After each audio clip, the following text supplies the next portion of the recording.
Assalamualaikum warahmatullahi wabarakatuh. Semoga kita semua selalu dalam lindungan Allah, diberi kesehatan, kemudahan rezeki, dan hati yang lapang dalam menjalani hidup. Bagi yang sedang susah, semoga segera diganti kebahagiaan.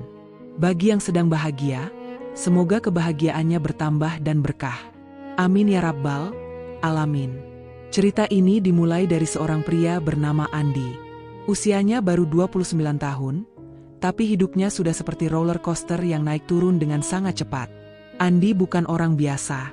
Di balik wajahnya yang sederhana dan senyumnya yang hangat, ia adalah pemilik perusahaan konstruksi besar yang sudah beroperasi di 3 provinsi. Nama perusahaannya sering muncul di papan proyek gedung bertingkat, jalan tol, dan perumahan elit. Kekayaannya sudah tidak terhitung lagi.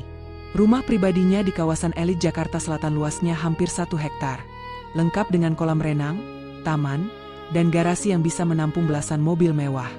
Namun, tak ada satupun orang di sekitar kehidupan pribadinya yang tahu hal itu.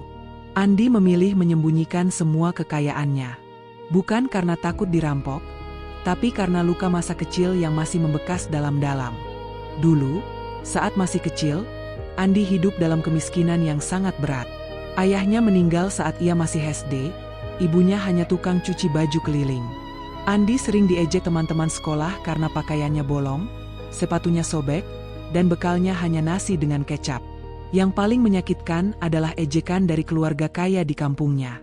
Mereka sering berkata di depan Andi kecil, "Orang miskin memang tempatnya di bawah, jangan bermimpi naik ke atas." Kata-kata itu seperti tertanam di hatinya. Sejak saat itu, Andi bersumpah dalam hati, suatu hari nanti ia akan membuktikan bahwa orang miskin pun bisa sukses. Dan ia akan membungkam semua mulut yang pernah merendahkannya. Dan sumpah itu terwujud. Dengan kerja keras, kecerdasan, dan sedikit keberuntungan, Andi berhasil membangun kerajaan bisnisnya dari nol. Tapi ia tetap hidup sederhana di mata orang lain. Ia mengendarai mobil butut kemana-mana, memakai baju polos, dan tinggal di kontrakan kecil saat berada di luar kota untuk urusan bisnis. Ia tidak ingin orang mencintainya karena uang. Ia ingin dicintai karena dirinya sendiri. Sementara itu, ada seorang wanita bernama Rina. Usianya 26 tahun. Rina adalah tipe wanita yang lembut, sabar, dan penuh kasih sayang. Ia bekerja sebagai guru TK di sebuah sekolah swasta kecil. Wajahnya cantik secara alami, dengan mata yang selalu tersenyum dan rambut panjang yang sering diikat sederhana. Rina berasal dari keluarga yang cukup berada. Ayahnya sudah meninggal. Tapi ibunya, yang bernama Siti, adalah seorang janda kaya yang memiliki beberapa toko emas dan tanah warisan. Ibu Siti dikenal sombong dan suka memandang rendah orang yang dianggapnya tidak sejajar. Ia sering berkata, "Anakku harus dapat yang kaya, biar hidupnya enak, tidak susah seperti ibunya dulu." Pertemuan Andi dan Rina terjadi secara tak sengaja di sebuah acara bakti sosial di panti asuhan. Andi datang sebagai donatur besar, tapi ia mendaftarkan diri hanya sebagai Andi relawan biasa. Ia mengenakan kaos oblong dan celana jeans lusuh, membantu membawa kardus beras dan minyak goreng. Rina juga menjadi relawan di acara yang sama. Saat itu hujan deras, dan salah satu kardus yang dipegang Andi sobek. Semua berasnya tumpah. Andi hanya tersenyum kecil sambil mengambil beras yang berserakan satu persatu. Rina yang melihatnya langsung mendekat, membantu mengumpulkan beras tanpa banyak bicara. Sejak saat itu, mereka sering bertemu lagi di kegiatan amal yang sama. Lambat laun, perasaan tumbuh di hati masing-masing. Andi jatuh cinta karena melihat betapa tulusnya Rina. Ia tidak pernah memandang rendah anak-anak panti asuhan, malah sering membawakan kue buatannya sendiri. Rina jatuh cinta karena melihat keteguhan hati Andi yang selalu membantu tanpa pernah pamer. Mereka mulai pacaran secara diam-diam. Andi tetap menyembunyikan identitas aslinya. Ia selalu bilang pada Rina bahwa ia hanya karyawan biasa di perusahaan konstruksi, gajinya pas-pasan, tapi cukup untuk hidup sederhana berdua. Namun, masalah mulai muncul ketika Andi melamar Rina. Ibu Siti langsung menentang habis-habisan. Ia menyelidiki Andi dan hanya menemukan bahwa Andi tinggal di kontrakan kecil, mobilnya butut, dan pekerjaannya biasa saja. Ibu Siti marah besar. Ia tidak ingin anak tunggalnya menikah dengan orang miskin. Ia sering mengatakan hal-hal yang sangat menyakitkan di depan Andi, seperti bahwa Rina pantas mendapatkan yang lebih baik, bahwa Andi hanya akan membuat hidup Rina susah, dan bahwa pernikahan ini adalah kesalahan terbesar dalam hidup Rina. Setiap kata-kata itu seperti menikam hati Andi. Luka masa kecilnya terbuka lagi. Ia teringat ejekan-ejekan dulu yang sama persis. Di dalam hatinya, Andi membuat keputusan besar. Ia akan menikahi Rina, tapi ia akan terus berpura-pura miskin. Bukan hanya untuk menguji cinta Rina, tapi juga untuk suatu hari nanti membungkam mulut Ibu Siti yang keji itu dengan cara yang tak akan pernah ia lupakan. Andi tahu, suatu saat nanti, saat waktunya tepat, ia akan membuka semua rahasianya. Dan saat itu tiba, ia ingin melihat wajah Ibu Siti yang selama ini menghinanya menjadi pucat dan tak berkata apa-apa lagi. Pernikahan akhirnya digelar secara sangat sederhana di masjid kecil dekat kontrakan Andi. Hanya dihadiri keluarga inti dan beberapa tetangga. Rina mengenakan kebaya putih sederhana yang dijahit sendiri, tapi tetap terlihat sangat cantik. Andi memakai beskap hitam biasa. Ibu Siti datang dengan wajah masam sepanjang acara.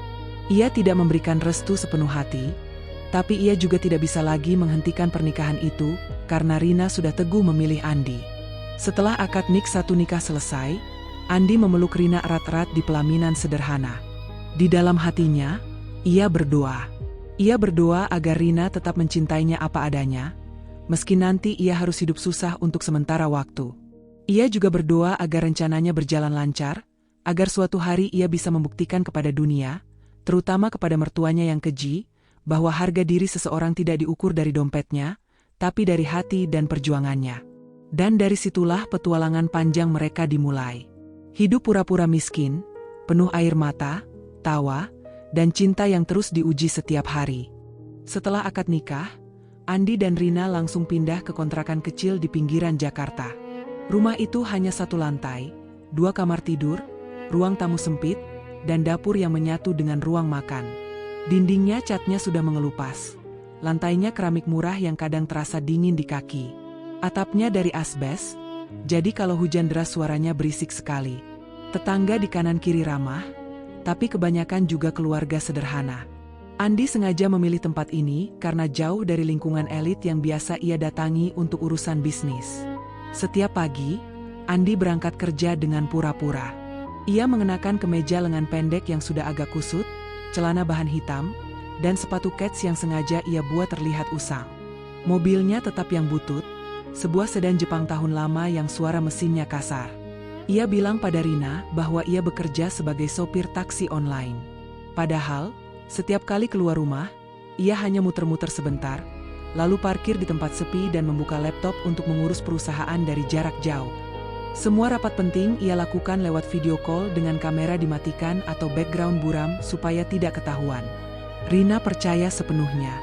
Ia bangun lebih pagi untuk menyiapkan bekal nasi goreng atau roti tawar dengan selai untuk Andi. Ia sendiri berangkat ke sekolah TK dengan naik angkot. Gajinya sebagai guru tidak besar, tapi cukup untuk belanja kebutuhan sehari-hari. Ia senang bisa membantu suaminya. Setiap pulang sekolah, ia langsung membersihkan rumah, masak makan malam, dan menunggu Andi pulang dengan sabar. Ibu Siti mulai sering datang tanpa pemberitahuan. Biasanya akhir pekan atau sore hari setelah toko emasnya tutup. Ia masuk rumah dengan wajah sinis, melihat sekeliling seolah-olah rumah itu kotor dan tidak layak. Ia duduk di kursi plastik, lalu mengeluarkan tas berisi buah atau kue mahal yang dibelinya khusus untuk Rina. Buah dan kue itu ia letakkan di meja, tapi selalu dengan nada menghina. Ia tidak pernah membawa apa-apa untuk Andi. Kadang ia bahkan membawa tas tangan baru atau sepatu branded untuk Rina sambil berkata bahwa itu hadiah, karena kasihan melihat anaknya hidup kekurangan. Andi selalu menyambut ibu mertuanya dengan sopan. Ia menawarkan minum air putih dalam gelas biasa, karena memang tidak ada teh celup yang enak di rumah. Ibu Siti sering menolak dengan alasan tidak mau minum dari gelas yang sudah dipakai orang lain. Andi hanya diam, menahan emosi yang menggelegak di dadanya. Setiap kunjungan, Ibu Siti pasti menyisipkan kata-kata pedas. Ia mengeluh bahwa bau rumah kontrakan pengap, bahwa kasur mereka pasti keras, bahwa Rina pasti capek naik angkot setiap hari. Semua itu ia katakan di depan Andi tanpa rasa bersalah. Rina selalu berusaha menengahi. Ia memeluk ibunya, mengalihkan pembicaraan, atau membawakan ibunya keluar untuk jalan-jalan sebentar supaya Andi tidak terus mendengar hinaan. Tapi Rina sendiri mulai merasakan beban. Ia tahu ibunya tidak suka dengan Andi, tapi ia tetap memilih diam demi menjaga perasaan suaminya. Malam hari, setelah Ibu Siti pulang, Rina sering duduk di samping Andi, memijat pundaknya yang pura-pura pegal karena seharian mengemudi. Andi merasa bersalah setiap kali merasakan tangan lembut istrinya di pundaknya. Ia tahu Rina lelah, tapi tetap berusaha membuatnya nyaman. Suatu hari, tagihan listrik datang lebih besar dari biasanya karena musim panas dan kipas angin hidup terus. Andi sengaja membiarkan tagihan itu menumpuk. Ia bilang pada Rina bahwa bulan ini agak sulit karena penumpang sepi. Rina langsung mengambil dompetnya, menghitung sisa gaji, lalu pergi ke tetangga untuk membayar tagihan pakai uangnya sendiri. Andi melihat dari jauh, hatinya seperti diremas. Ia hampir saja membatalkan rencana pura-puranya saat itu juga. Tapi setiap kali ingat wajah Ibu Siti yang penuh ejekan, amarahnya kembali membara. Ia semakin yakin harus melanjutkan. Hari semakin berat ketika Rina mulai batuk-batuk karena kecapean. Ia tetap mengajar, tetap masak, tetap mencuci baju dengan tangan karena mesin cuci belum bisa dibeli. Andi diam-diam mentransfer uang ke klinik terdekat supaya Rina bisa berobat tanpa harus membayar sendiri. Ia bilang pada Rina bahwa ada program kesehatan gratis dari pemerintah. Rina percaya dan pulang dengan obat serta wajah lebih cerah. Andi tersenyum di luar, tapi dalam hati ia menangis. Ia berjanji pada dirinya sendiri bahwa semua pengorbanan Rina tidak akan sia-sia. Malam itu, setelah Rina tertidur, Andi duduk di teras kontrakan sambil memandang langit. Bintang-bintang terlihat jelas karena jauh dari gedung tinggi. Ia memegang ponselnya, melihat foto rumah megahnya yang sebenarnya, garasi penuh mobil mewah, dan rekening bank yang terus bertambah setiap hari. Semua itu terasa hampa tanpa Rina yang tahu kebenaran. Tapi ia menggenggam ponselnya lebih erat. Ia masih harus sabar. Masih ada banyak hinaan yang harus dibungkam. Masih ada satu orang yang harus belajar bahwa uang bukan ukuran segalanya. Di dalam kamar, Rina tertidur dengan tenang. Wajahnya tetap cantik meski lelah. Di dekat bantalnya ada foto pernikahan mereka yang sederhana. Ia memeluk guling sambil tersenyum kecil dalam tidurnya. Ia tidak tahu bahwa suaminya yang ia cintai sedang memikul beban besar, demi membuktikan sesuatu yang sebenarnya tidak perlu lagi ia buktikan pada Rina. Karena bagi Rina, Andi sudah cukup berarti apa adanya. Hari-hari berikutnya terus berlalu dengan pola yang sama. Andi berangkat pagi, Rina mengajar, Ibu Siti datang sesekali dengan hinaan baru, dan malam selalu diakhiri dengan pelukan hangat di atas kasur sederhana mereka. Kontrakan kecil itu penuh cinta, meski di luar tampak penuh kekurangan. Dan Andi tahu, perjuangan ini baru saja dimulai. Hari-hari berlalu, dan kunjungan Ibu Siti semakin sering. Kalau dulu hanya seminggu sekali, sekarang bisa 2-3 kali dalam seminggu. Ia selalu datang sore hari, membawa tas plastik berisi makanan mahal atau pakaian baru untuk Rina. Ia meletakkan barang-barang itu di meja dengan gerakan yang sengaja dibuat pelan supaya Andi pasti melihat. Lalu ia duduk, memandang sekeliling rumah kontrakan dengan hidung sedikit mengerenyit, seolah bau sabun cuci piring murah mengganggunya. Andi tetap bersikap biasa. Ia menyapa dengan sopan, menawarkan air putih, lalu duduk di sudut sambil pura-pura sibuk membaca koran bekas. Dalam hati, setiap gerakan dan ekspresi Ibu Siti seperti menambah minyak ke api amarahnya. Ia masih ingat betul kata-kata ibu mertuanya di hari pernikahan, Rina akan menyesal seumur hidup menikah sama orang yang cuma bisa janji kosong. Kata-kata itu terus berputar di kepalanya setiap kali Ibu Siti datang. Suatu sore, Ibu Siti membawa sebuah kotak sepatu baru. Sepatu hak tinggi warna merah menyala, merek luar negeri yang harganya bisa untuk bayar kontrakan setahun. Ia membukakan kotak itu di depan Rina, menyuruh anaknya mencoba sepatu itu sambil tersenyum lebar. Rina mencoba sepatu itu dengan ragu, lalu berjalan beberapa langkah di ruang tamu yang sempit. Ibu Siti langsung berkomentar keras supaya Andi mendengar, bahwa sepatu sebagus ini pasti tidak cocok dipakai naik angkot, bahwa Rina seharusnya punya mobil sendiri, bahwa kalau suaminya mampu, pasti bisa belikan yang lebih bagus lagi. Andi hanya menunduk. Tangannya menggenggam koran lebih kuat sampai kertasnya kusut. Malam itu, setelah Ibu Siti pulang, Rina duduk di samping Andi. Ia memegang tangan suaminya pelan, lalu meletakkan kotak sepatu itu di sudut kamar. Rina tidak pernah memakai sepatu itu lagi. Ia tetap memakai sandal jepit murah ke sekolah setiap hari. Andi tahu istrinya melakukan itu untuk menghormati perasaannya. Rasa bersalah kembali menusuk dadanya, tapi ia tetap diam. Beberapa minggu kemudian, Ibu Siti mulai membawa tamu. Ia datang bersama teman-teman arisannya yang sama-sama suka pamer. Mereka duduk di ruang tamu kontrakan, minum teh yang Rina buat dengan gelas biasa, lalu berbisik-bisik sambil melirik Andi. Andi tetap duduk tenang, pura-pura sibuk mengecek ponsel jadulnya. Tapi ia bisa mendengar dengan jelas saat salah satu teman Ibu Siti bertanya keras, apakah benar Rina menikah dengan sopir taksi? Ibu Siti mengangguk sambil menghela napas panjang, seolah-olah itu tragedi keluarga terbesar yang pernah ada. Rina yang mendengar dari dapur langsung keluar. Wajahnya memerah, tapi ia tetap tersenyum. Ia mengalihkan pembicaraan, menawarkan kue yang ia buat sendiri, dan akhirnya berhasil mengusir tamu-tamu itu dengan sopan. Setelah pintu tertutup, Rina masuk kamar dan duduk di lantai. Ia menutup wajahnya dengan kedua tangan. Bahunya bergoyang pelan. Andi tahu istrinya menangis tanpa suara. Ia ingin memeluk Rina saat itu juga, ingin bilang bahwa semua ini hanya pura-pura, tapi ia menahan diri. Ia hanya berdiri di ambang pintu kamar, memandang punggung Rina yang kecil, dan merasa seperti orang paling jahat di dunia. Tekanan tidak hanya datang dari Ibu Siti. Teman-teman sekolah Rina juga mulai bertanya. Mereka melihat Rina tetap naik angkot, tetap pakai tas yang sama bertahun-tahun, dan mulai kasihan. Beberapa bahkan menawarkan bantuan, seperti mengantar Rina pulang kalau hujan. Rina selalu menolak dengan senyum.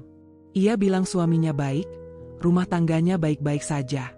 Tapi di dalam hatinya, ia mulai lelah menjelaskan hal yang sama berulang-ulang. Andi hampir ketahuan beberapa kali. Suatu siang, saat ia sedang parkir di tempat sepi untuk video call dengan direktur proyek, mobil dinas perusahaan yang hitam mengkilap lewat di depan kontrakan. Sopirnya turun sebentar untuk bertanya alamat. Rina yang sedang menyapu halaman melihat mobil itu, lalu bertanya pada Andi malam harinya kenapa mobil perusahaan besar kok lewat di kampung mereka. Andi buru-buru bilang itu pasti nyasar. Rina mengangguk, tapi matanya menunjukkan sedikit keraguan yang mulai muncul. Puncaknya terjadi di akhir bulan. Andi sengaja membuat cerita bahwa taksinya mogok dan harus masuk bengkel besar. Ia bilang biayanya mahal, jadi bulan ini benar-benar tidak ada uang cadangan. Rina langsung mengambil tabungan pribadinya, uang yang ia kumpulkan dari gaji untuk membeli kado ulang tahun Andi nanti. Ia menyerahkan semua uang itu tanpa ragu. Andi memegang amplop itu dengan tangan gemetar. Ia hampir menangis di depan Rina saat itu. Tapi ia tetap pura-pura tersenyum, bilang terima kasih, dan malam itu juga mentransfer 2 kali lipat uang itu kembali ke rekening Rina tanpa sepengetahuan istrinya. Malam semakin larut. Andi duduk di teras kontrakan sendirian. Ia memandang jalan kecil yang sepi, lampu jalan yang kadang mati, dan rumah-rumah sederhana di sekitarnya. Ia menggenggam ponselnya erat-erat. Di layar ponsel itu ada pesan dari sekretarisnya. Proyek baru senilai ratusan miliar sudah ditandatangani, rekening perusahaan bertambah lagi. Tapi Andi tidak merasa senang. Ia hanya merasa semakin berat. Ia tahu Rina mulai lelah, mulai sering diam, mulai sering menatap kosong saat mengira Andi tidak melihat. Di dalam kamar, Rina sudah tertidur. Wajahnya terlihat lebih kurus dari sebelum menikah. Di dekat bantalnya masih ada foto pernikahan mereka. Tangan Rina memeluk guling erat-erat, seolah takut kehilangan sesuatu. Andi berdiri di pintu kamar, memandang istrinya lama sekali. Dadanya sesak. Ia tahu tekanan semakin berat, hinaan semakin tajam, dan kebohongannya semakin dalam. Tapi ia juga tahu, ia belum selesai. Masih ada satu mulut yang harus dibungkam sepenuhnya.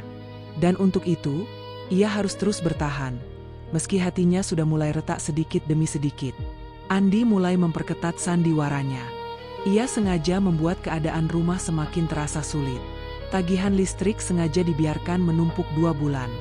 Lampu di ruang tamu mati karena ia lepas sekeringnya saat Rina tidak melihat. Kipas angin di kamar hanya boleh hidup 2 jam setiap malam supaya tagihan tidak terlalu melonjak. Lemarian es kulkas kecil mereka sudah habis. jadi susu dan daging selalu cepat basi. Andi bilang pada Rina bahwa gaji bulan ini dipotong karena sering hujan, penumpang sepi. Rina hanya mengangguk, lalu mulai mengurangi jatah makan malam mereka dari 3 macam lauk, jadi hanya 1 macam plus tempe goreng. Rina mulai bekerja lebih keras. Selain mengajar pagi sampai siang, ia mengambil les privat sore hari untuk anak tetangga. Pulang malam dengan wajah penuh keringat, tasnya penuh buku-buku pelajaran. Kadang ia sampai rumah jam 8 malam, langsung masuk dapur untuk masak. Padahal kakinya sudah pegal semua. Andi melihat dari balik pintu, ingin sekali memeluk dan menghentikan semua ini, tapi ia hanya diam. Ia malah menambah cerita bahwa taksinya harus ganti oli besar dan ban baru, jadi lagi-lagi tidak ada uang. Suatu malam hujan deras. Atap kontrakan bocor di 3 titik. Andi sengaja tidak memperbaiki meski ia bisa membayar tukang dalam hitungan menit. Mereka terpaksa taruh ember dan baskom untuk menampung air. Rina bangun berkali-kali malam itu untuk mengganti ember yang sudah penuh. Pagi harinya, wajahnya pucat dan matanya merah. Ia tetap berangkat mengajar dengan payung bocor dan mantel hujan tipis yang sudah sobek di siku. 2 hari kemudian, Rina demam tinggi. Tubuhnya panas, batuknya semakin keras. Andi panik dalam hati, tapi di depan Rina ia tetap tenang. Ia bilang akan bawa ke puskesmas, karena tidak ada uang untuk dokter swasta. Rina menggeleng lemah, bilang tidak apa-apa, cuma masuk angin. Andi tidak peduli. Ia angkat Rina ke motor bututnya, bawa ke klinik kecil terdekat yang ia sudah bayar diam-diam sebelumnya. Dokter bilang Rina kecapean dan kurang istirahat. Resep obatnya tidak mahal, tapi Andi tetap bilang pada Rina bahwa ia pinjam uang ke teman sesama sopir.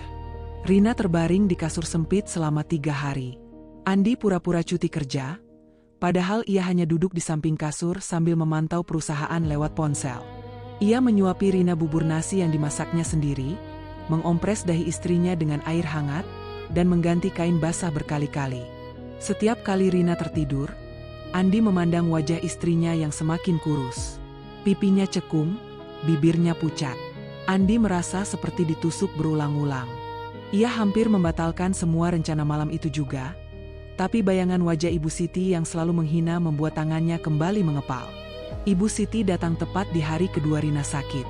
Ia masuk rumah dengan tas besar berisi buah impor dan sup kemasan mahal. Ia melihat Rina terbaring lemah, lalu langsung mengeluarkan kata-kata pedas. Ia bilang ini semua karena Andi tidak becus cari uang, karena tinggal di kontrakan bocor, karena tidak mampu beli obat bagus.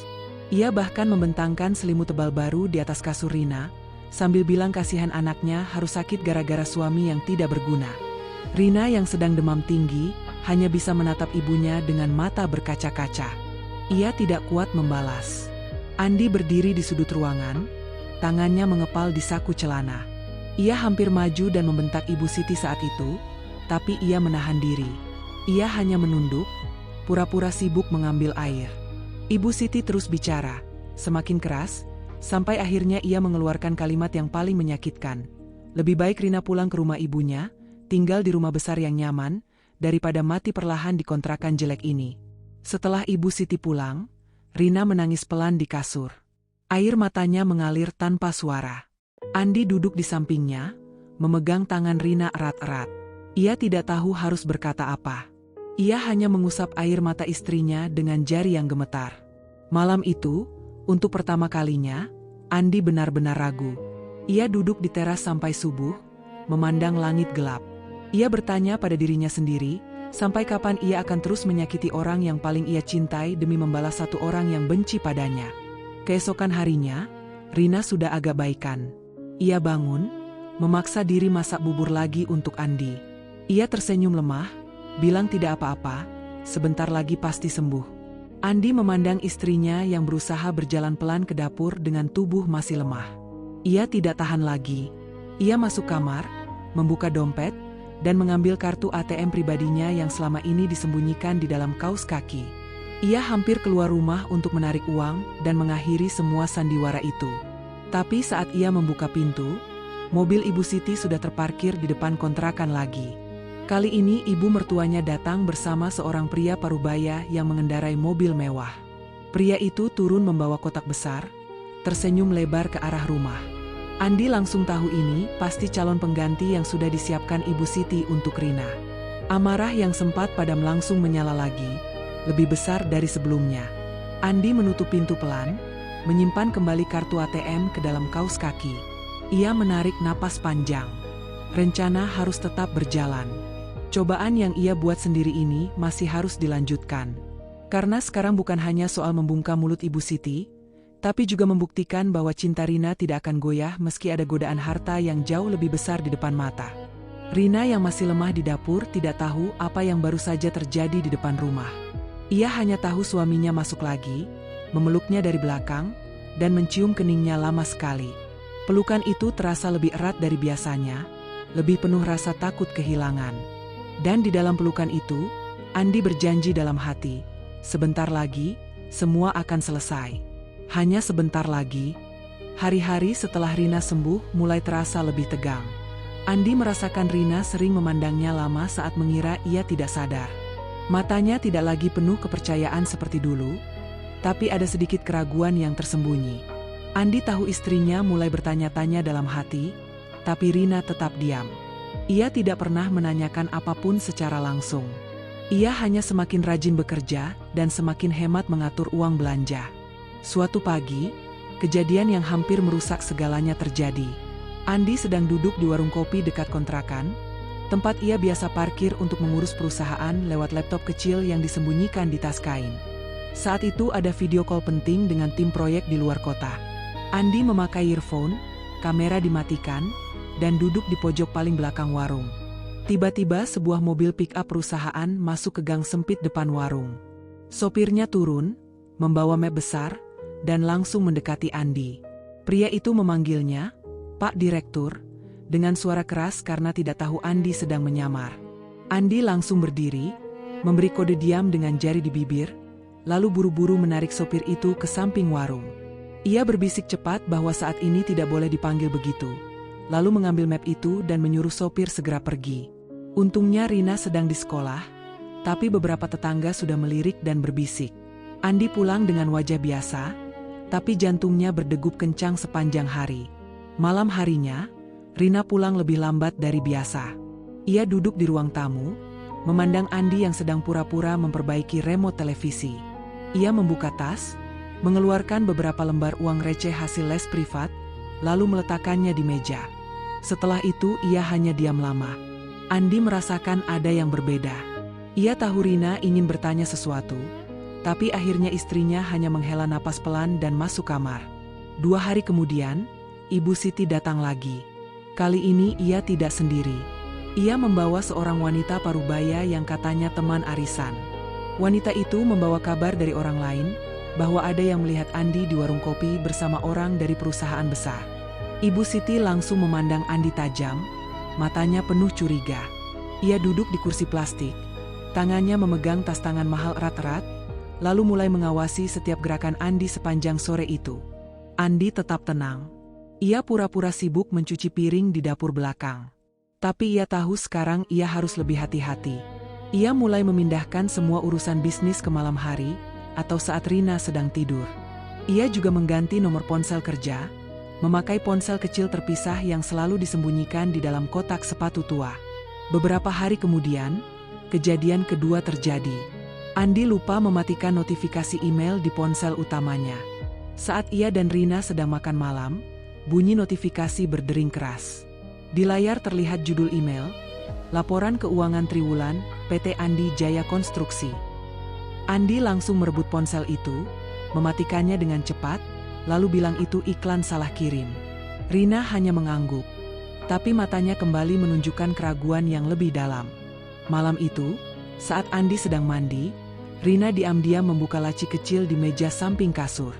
Ia menemukan sebuah kartu nama yang terselip di antara baju dalam Andi. Di kartu itu tertulis jelas nama Andi dengan jabatan direktur utama dan logo perusahaan besar. Rina memandang kartu itu lama sekali. Tangannya gemetar sedikit. Ia tidak marah, tapi ia mulai bingung. Ia menyimpan kembali kartu itu persis di tempat semula, lalu berbaring di kasur dengan mata terbuka sampai Andi selesai mandi. Andi keluar dari kamar mandi, melihat Rina sudah berbaring membelakanginya. Ia tahu ada yang salah, tapi ia tidak bertanya. Ia hanya mematikan lampu dan berbaring di samping istrinya. Malam itu mereka tidur tanpa saling menyentuh. Sesuatu yang belum pernah terjadi sejak menikah. Keesokan harinya, Ibu Siti datang lagi. Kali ini ia membawa amplop tebal. Ia meletakkannya di meja, lalu duduk dengan wajah penuh kemenangan. Ia bilang itu uang untuk membantu Rina pindah ke apartemen kecil yang lebih layak, asal Rina mau meninggalkan Andi. Rina menatap amplop itu lama, lalu menggeleng pelan dan mengembalikan amplop itu ke tangan ibunya. Ibu Siti marah, wajahnya memerah, tapi Rina tetap diam. Setelah ibunya pulang, Rina duduk di teras sendirian sampai malam. Andi melihat dari dalam rumah. Ia tahu rahasianya sudah di ambang pintu. Ia tahu Rina sudah menemukan beberapa petunjuk. Tapi ia juga tahu Rina belum bertanya, karena masih percaya suaminya tidak mungkin berbohong tanpa alasan besar. Andi merasa seperti berjalan di atas tali yang semakin tipis. Satu langkah salah, semuanya akan runtuh. Malam itu, Andi duduk di teras lagi. Ia memandang langit gelap, memegang ponsel kerja yang selalu ia matikan di rumah. Ia tahu sebentar lagi ia harus mengakhiri sandiwara ini. Tapi ia masih menunggu satu momen besar. Satu kesempatan di mana Ibu Siti akan menghina lagi dengan sangat keras di depan banyak orang.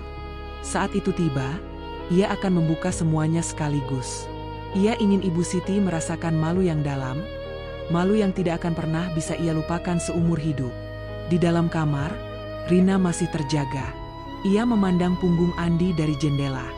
Matanya berkaca-kaca, tapi ia mengusapnya cepat. Ia masih memilih percaya. Ia masih memilih bertahan.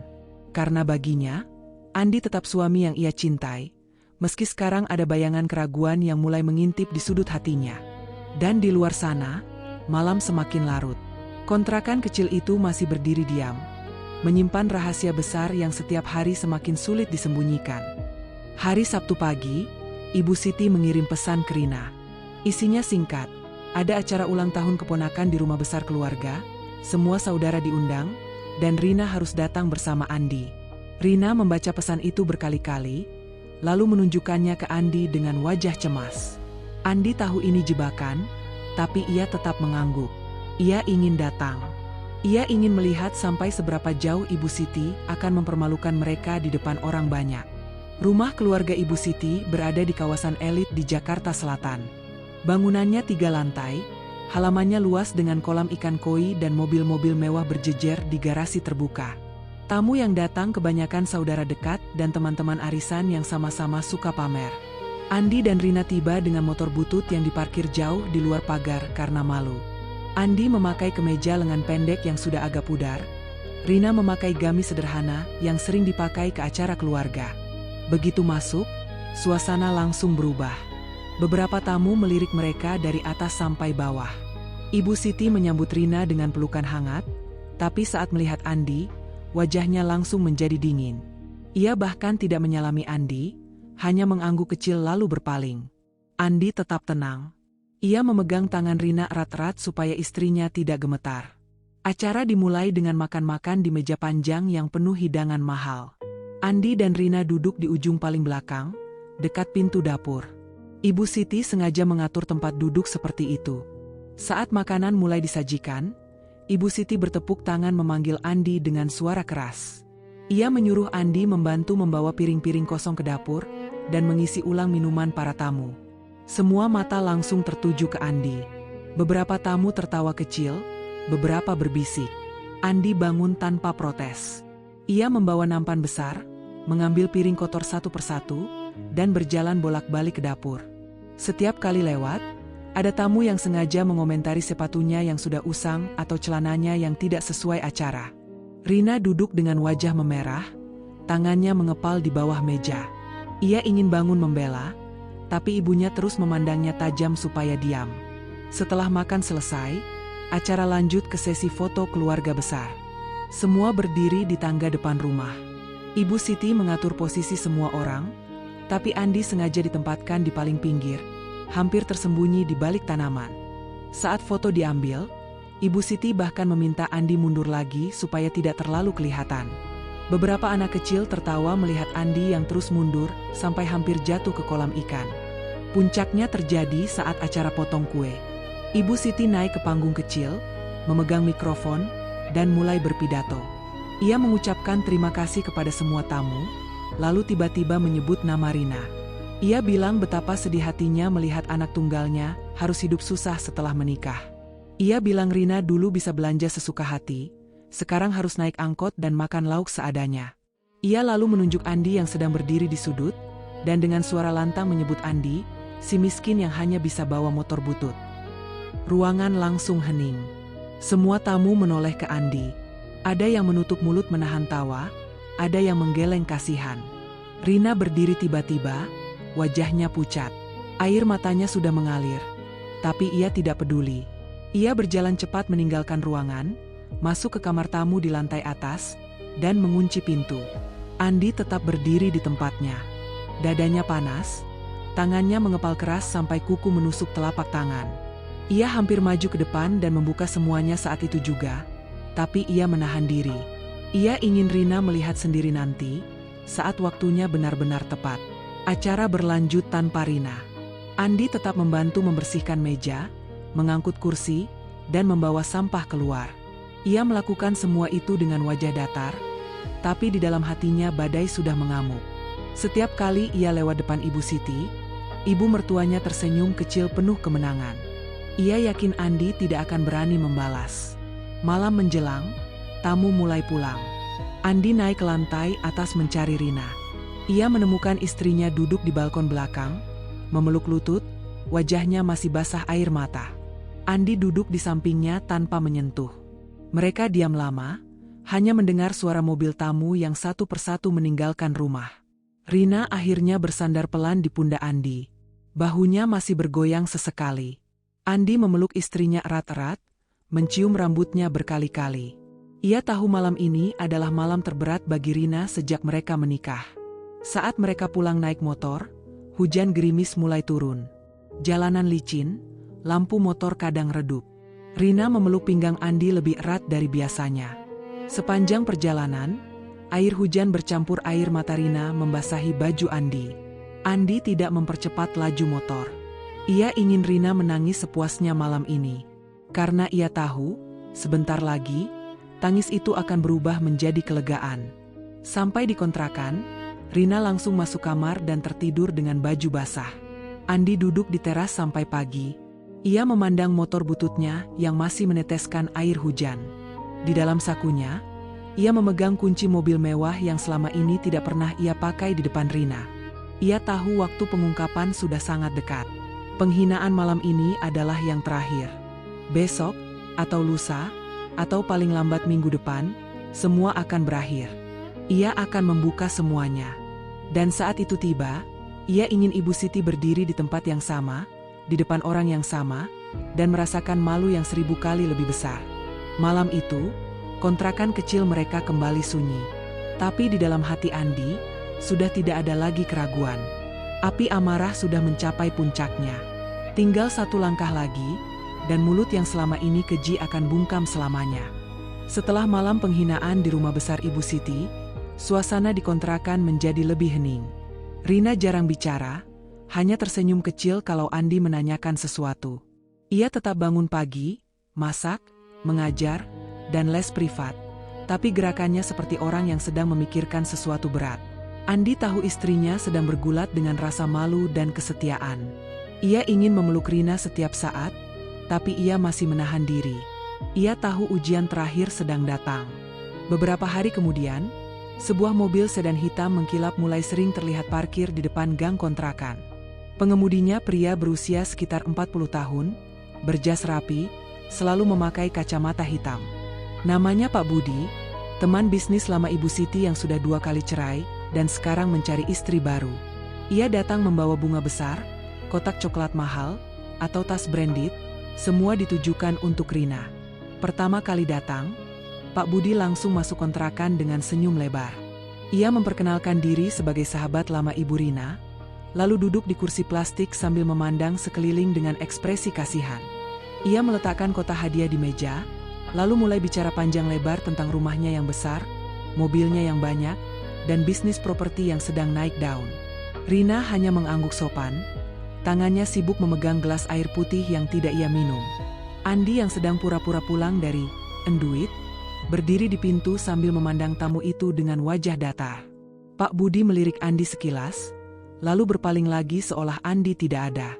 Ia terus bicara kepada Rina, menawarkan liburan ke Bali kalau Rina mau ikut, atau paling tidak mau makan malam di restoran bintang 5. Rina menolak halus, bilang ia sudah punya suami. Pak Budi hanya tertawa kecil, lalu pergi sambil meninggalkan kartu namanya di atas meja. Kehadiran Pak Budi semakin sering. Kadang ia datang pagi hari menawarkan antar Rina ke sekolah dengan mobilnya. Kadang sore hari, ia parkir lama di depan gang sambil mengirim pesan ke Rina. Ibu Siti juga ikut membantu. Ia menelepon Rina hampir setiap hari, membujuk anaknya untuk memikirkan masa depan, bilang Pak Budi orang baik, mapan, dan pasti bisa membuat Rina hidup nyaman. Ia bahkan bilang lebih baik bercerai sekarang daripada menderita seumur hidup. Rina mulai gelisah. Ia sering duduk sendirian di teras malam hari, memandang jalan kecil yang sepi. Kadang ia memegang ponselnya lama sekali, membaca pesan dari ibunya atau dari Pak Budi, lalu menghapusnya satu persatu. Andi melihat semua itu dari dalam rumah. Dadanya sesak setiap kali melihat wajah Rina yang bingung. Ia tahu istrinya sedang diuji habis-habisan. Di satu sisi ada tekanan ibu sendiri, di sisi lain ada suami yang tampaknya tidak mampu memberi kehidupan lebih baik. Suatu sore, Pak Budi datang lagi. Kali ini ia membawa kunci mobil baru warna putih. Ia bilang mobil itu bisa jadi milik Rina kalau ia mau. Ia bahkan membuka pintu mobil, mengajak Rina duduk di dalam sebentar untuk merasakan jok kulitnya. Rina berdiri di depan kontrakan, memandang mobil itu lama. Pak Budi terus bicara, tersenyum, menawarkan hidup tanpa kekurangan lagi. Andi yang baru pulang berdiri di belakang Rina, memandang punggung istrinya yang kecil. Ia menunggu. Ia ingin tahu apa yang akan dipilih Rina saat godaan itu benar-benar ada di depan mata. Rina akhirnya menggeleng pelan. Ia mundur satu langkah, lalu menutup pintu mobil itu dengan tangannya sendiri. Ia berbalik, berjalan melewati Andi tanpa menatap, dan masuk ke dalam kontrakan. Pak Budi masih berdiri di luar, wajahnya berubah merah karena ditolak. Ia masuk mobilnya dengan kasar dan pergi dengan kecepatan tinggi. Malam itu hujan deras. Rina duduk di teras, memeluk lutut, basah kuyup karena tidak mau masuk. Andi membawa payung, berdiri di sampingnya, lalu akhirnya ikut duduk di lantai teras tanpa payung. Mereka berdua kehujanan bersama. Air hujan membasahi wajah mereka, bercampur dengan air mata Rina yang akhirnya jatuh juga. Andi memeluk istrinya dari samping, membiarkan hujan terus mengguyur. Ia tidak perlu bertanya apa yang dipikirkan Rina. Ia sudah tahu jawabannya. Keesokan harinya, Rina membuang semua kartu nama Pak Budi ke tempat sampah. Ia juga memblokir nomor ibunya sementara. Ia kembali ke rutinitas seperti biasa. Masak, mengajar, pulang, memeluk Andi. Tapi sekarang ada kekuatan baru di matanya. Ia sudah memilih. Ia memilih Andi, meski di mata orang lain Andi hanyalah sopir taksi miskin. Andi melihat perubahan itu. Ia tahu ujian terakhir sudah selesai. Rina sudah membuktikan cintanya bukan karena harta. Sekarang tinggal satu hal lagi yang harus ia lakukan. Mengakhiri sandiwara ini dengan cara yang akan membuat semua orang, terutama Ibu Siti, tidak akan pernah berani membuka mulut lagi. Malam itu, saat Rina sudah tertidur, Andi duduk di samping kasur. Ia memandang wajah istrinya yang tenang. Ia mengambil ponsel kerja, membuka galeri foto, dan melihat rumah megah, mobil-mobil mewah, dan proyek-proyek besar yang selama ini disembunyikan. Ia tersenyum kecil. Besok, atau lusa, semua akan terbuka. Dan saat itu tiba, ia ingin Rina berdiri di sampingnya, bangga, dan Ibu Siti berdiri di depan mereka, tanpa kata-kata lagi. Hujan sudah reda. Kontrakan kecil itu kembali sunyi.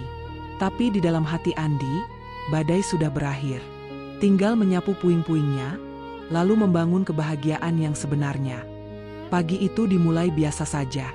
Andi bangun lebih pagi, membuat teh untuk Rina, lalu duduk di teras sambil memandang jalan kecil yang masih sepi. Di dalam sakunya ada 2 ponsel.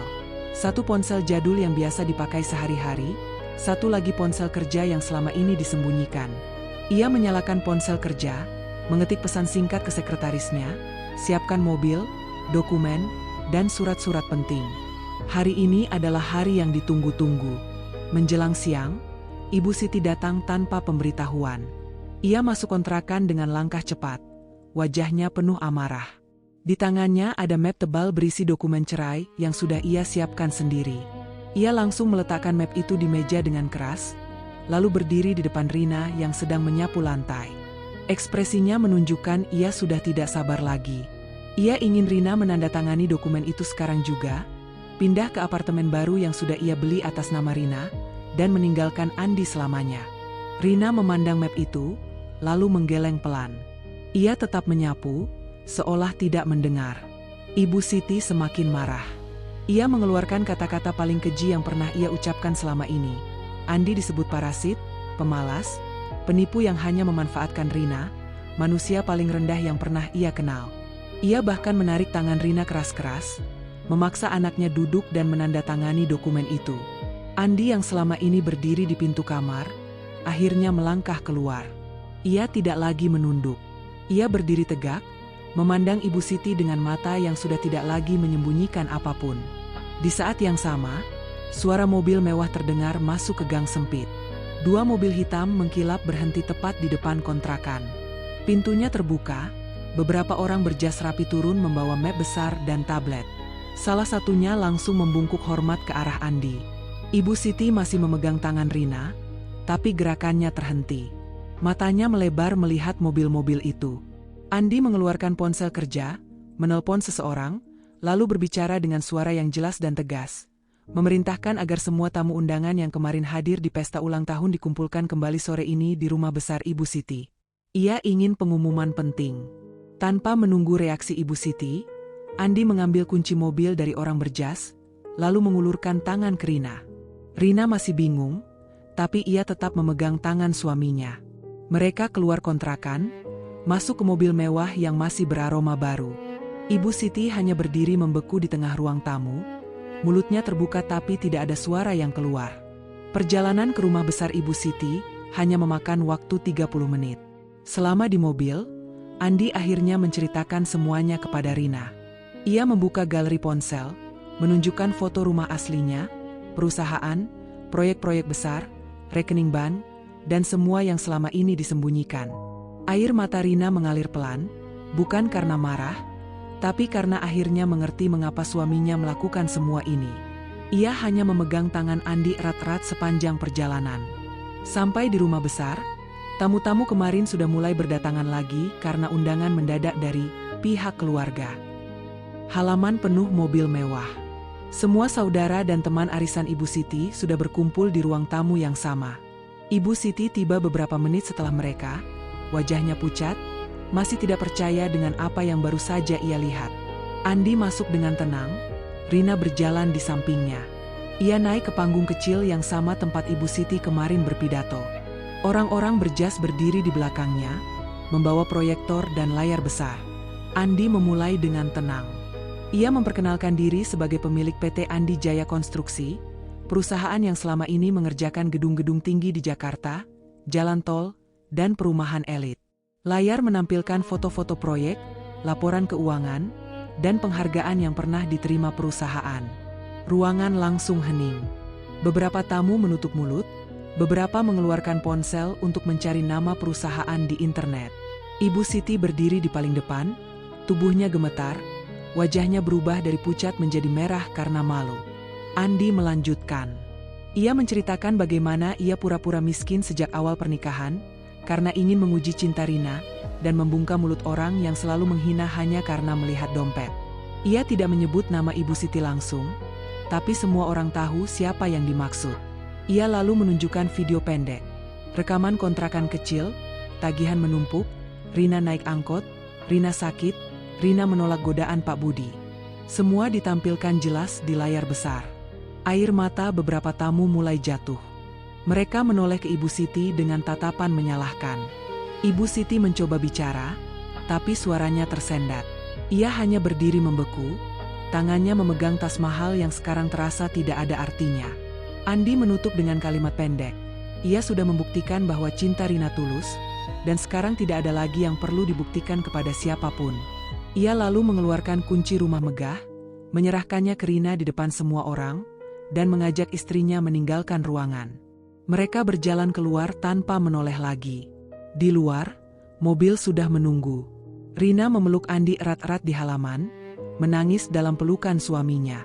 Bukan tangis sedih, tapi tangis lega. Andi mencium kening Rina berkali-kali, meminta maaf dalam hati atas semua kebohongan yang pernah ia buat. Di dalam rumah, Ibu Siti masih berdiri sendirian di tengah ruangan. Tamu-tamu mulai pulang satu persatu tanpa pamit. Tidak ada yang menegur atau menghiburnya. Mulut yang selama ini keji akhirnya benar-benar bungkam. Dan kali ini, bungkam selamanya. Sore itu, Andi dan Rina meninggalkan kontrakan kecil untuk selamanya. Motor butut ditinggal di halaman, kunci kontrakan diserahkan ke pemilik rumah. Mereka menaiki mobil mewah menuju rumah asli Andi, rumah yang selama ini hanya ada di foto. Di dalam mobil, Rina bersandar di pundak suaminya. Mereka tidak banyak bicara, hanya saling memegang tangan erat-erat. Dan di belakang mereka, kontrakan kecil itu berdiri sunyi, menyimpan kenangan pahit dan manis yang sudah selesai. Cerita pura-pura miskin berakhir hari itu juga. Yang tersisa hanya cinta yang sudah terbukti tahan segala ujian. Hari pertama di rumah besar terasa aneh bagi Rina. Rumah itu luas sekali, lantai marmer mengkilap, tangga melengkung seperti di film, kamar tidur utama lebih besar dari seluruh kontrakan mereka dulu. Rina berjalan pelan-pelan, menyentuh setiap sudut, takut merusak apapun. Andi mengikutinya dari belakang, tersenyum setiap kali Rina membelalakan mata melihat lemari pakaian yang penuh baju baru, kolam renang di belakang rumah, atau dapur lengkap dengan kompor tanam yang belum pernah ia pakai seumur hidup. Malam pertama, Rina tetap memasak nasi goreng biasa. Ia tidak mau pakai pembantu yang sudah disiapkan Andi. Ia bilang ingin masak sendiri untuk suaminya seperti dulu. Andi duduk di meja makan besar, memandang istrinya yang sibuk menggoreng telur dengan celemek baru. Ia tersenyum lebar. Semua terasa kembali seperti awal pernikahan, tapi kali ini tanpa rahasia lagi. Beberapa hari kemudian, Ibu Siti datang. Ia berdiri di depan pagar tinggi, memencet bel berkali-kali sampai satpam membukakan. Wajahnya tidak lagi angkuh, tas branded diganti tas kain biasa, rambutnya diikat sederhana. Ia masuk dengan langkah ragu, membawa keranjang buah dan kue buatannya sendiri. Andi dan Rina menerimanya di ruang tamu. Ibu Siti duduk di sofa, tangannya gemetar memegang gelas air putih. Ia tidak banyak bicara, hanya meminta maaf dengan suara pelan, lalu menunduk lama. Rina memeluk ibunya, air mata mereka bercampur. Andi hanya mengangguk dari kejauhan. Ia tidak memeluk, tapi ia juga tidak mengusir. Baginya, cukup Ibu Siti sudah belajar. Sebulan berlalu, kehidupan mereka mulai tenang. Rina tetap mengajar di TK yang sama. Ia naik mobil dijemput sopir, tapi tetap membawa bekal nasi sendiri dan bermain dengan anak-anak di lantai seperti dulu. Andi kembali mengurus perusahaan secara terbuka. Ia sering pulang malam, tapi sekarang Rina menunggunya dengan makan malam hangat di meja makan besar. Mereka tidur di kasur king size, tapi tetap saling peluk erat seperti di kasur sempit kontrakan dulu.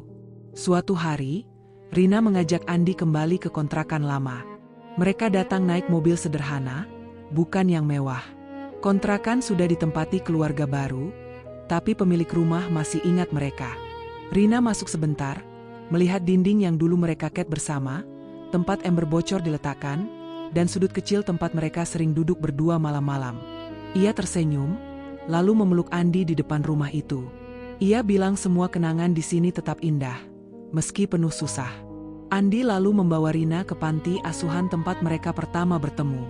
Ia menyumbang gedung baru, tapi tetap meminta namanya tidak dipasang di plang. Mereka duduk di bangku yang sama seperti dulu, memandang anak-anak bermain. Rina bersandar di pundak Andi, tangannya memegang tangan suaminya erat-erat. Mereka tidak bicara banyak, hanya menikmati angin sore dan suara tawa anak-anak. Setahun kemudian, Rina hamil. Perutnya mulai membuncit, langkahnya pelan-pelan. Andi jadi lebih sering di rumah, membatalkan rapat kalau Rina mual. Ia belajar masak bubur kacang ijo karena itu yang diinginkan Rina setiap malam. Ibu Siti sering datang membawa baju bayi rajutan sendiri.